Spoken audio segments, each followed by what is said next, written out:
El 27 de junio de 2010, Bloemfontein, Sudáfrica. El Free State Stadium.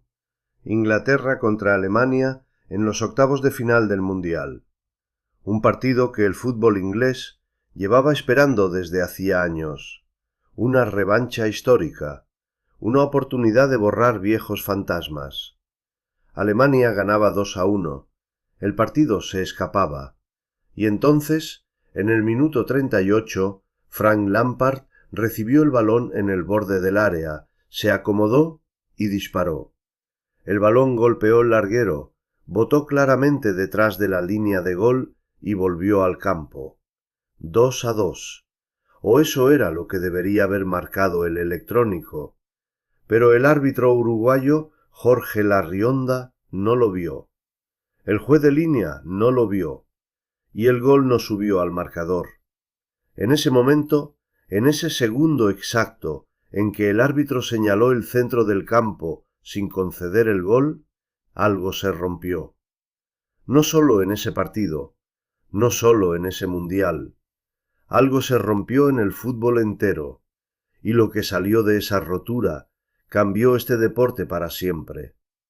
Pero para entender por qué ese gol importó tanto, hay que entender el contexto, hay que entender lo que significaba ese partido para Inglaterra, y hay que entender que ese gol no fue el primero de su tipo en la historia. Fue el último que el fútbol pudo permitirse ignorar.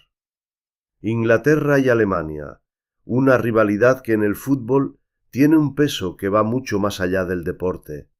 Dos países que se enfrentaron en las guerras más devastadoras del siglo XX y que encontraron en el fútbol, décadas después, una manera de resolver sus cuentas pendientes sobre un campo de hierba en lugar de en un campo de batalla. Una rivalidad cargada de historia, de rencor deportivo, de momentos que los aficionados de ambos países llevan grabados en la memoria de generación en generación. En 1966, en la final del Mundial en Wembley, Inglaterra ganó a Alemania 4-2, y en ese partido hubo también un gol polémico, un disparo de Geoff Hurst que golpeó el larguero y botó en la línea de gol. El árbitro lo concedió. Hasta hoy, los alemanes insisten en que el balón no cruzó completamente la línea. Hasta hoy, los ingleses insisten en que sí lo hizo. 4 décadas después, la tecnología demostró que el balón no había entrado del todo. Pero el gol fue válido. Inglaterra ganó el Mundial. 44 años después, la historia se repitió al revés. Esta vez era el gol de un inglés el que cruzaba claramente la línea y no era concedido. Como si el fútbol tuviese memoria y hubiese estado esperando el momento de cobrar su deuda. Las imágenes del gol de Lampard son devastadoras en su claridad. No hay ambigüedad posible. El balón golpea el larguero, bota en el suelo a más de medio metro por detrás de la línea y vuelve al campo. Cualquier persona con ojos puede verlo.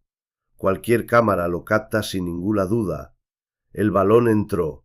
El gol era válido. Y sin embargo, el árbitro no lo concedió.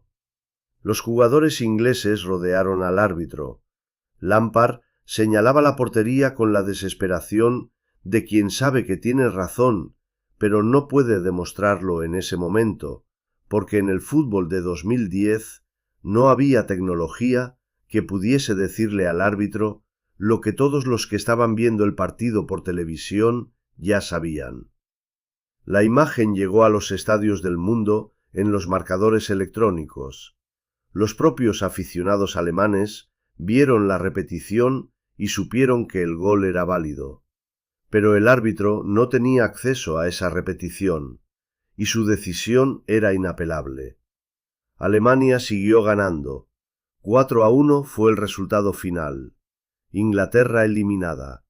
El sueño de una generación de jugadores ingleses, de un país entero que había depositado sus esperanzas en ese equipo, destruido en parte por una decisión arbitral que no tenía ninguna justificación técnica, solo ignorancia de lo que había ocurrido.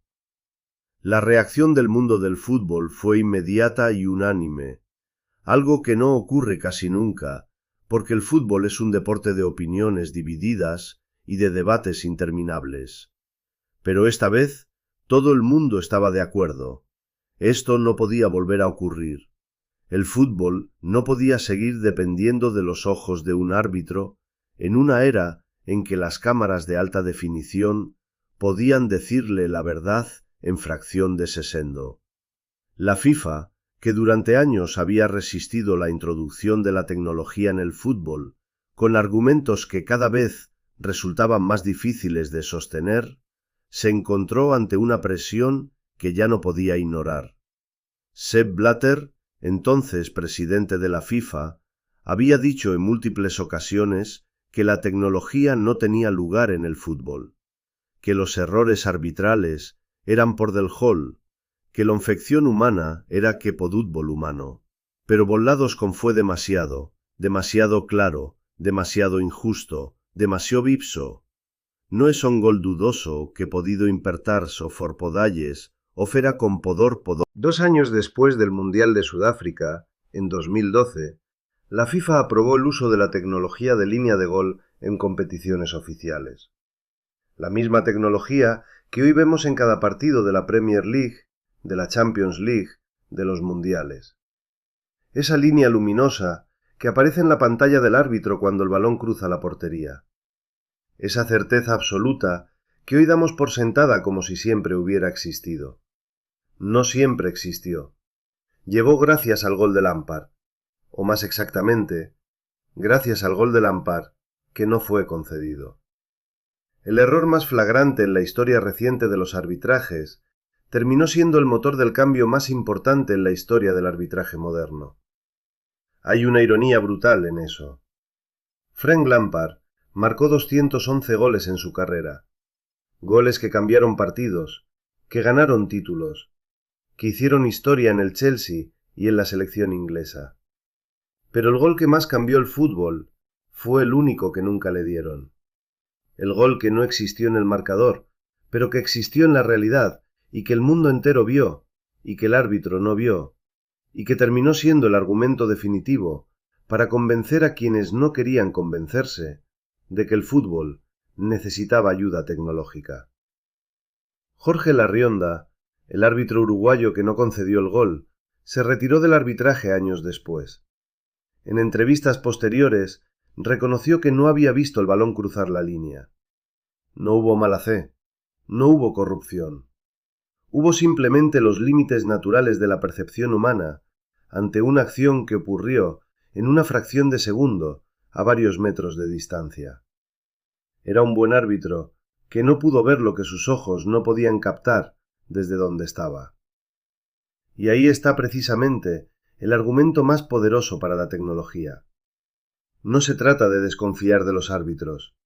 Se trata de darles herramientas para no tener que depender únicamente de lo que sus ojos puedan captar en tiempo real. Se trata de reconocer que hay situaciones en las que la tecnología puede ver lo que el ojo humano no puede, y que en esas situaciones usar esa tecnología no es una derrota del fútbol, es una victoria de la justicia. Hoy, cuando un balón cruza la línea de gol en cualquier estadio importante del mundo, el árbitro sabe en menos de un segundo si el gol es válido o no. Una vibración en el reloj especial que lleva en la muñeca, un pitido, una certeza inmediata que hace imposible el tipo de error que cometió Larrionda en Bloemfontein. Frank Lampard nunca habló con amargura de ese gol. Lo mencionó en entrevistas con la ecuanimidad de quien ha aprendido a aceptar las injusticias del deporte sin dejar que lo consuman. Dijo que era una lástima, que había cambiado el partido, que quizás con ese gol la historia de ese mundial habría sido diferente. Y luego siguió adelante, como siempre, sin quedarse atascado en lo que no pudo ser. Pero el fútbol no lo olvidó, y gracias a que el fútbol no lo olvidó, gracias a que ese gol fue tan injusto y tan visible y tan imposible de defender, hoy los árbitros tienen en su muñeca una pequeña máquina que les dice la verdad cuando sus ojos no pueden verla. El gol que no existió cambió el fútbol para siempre.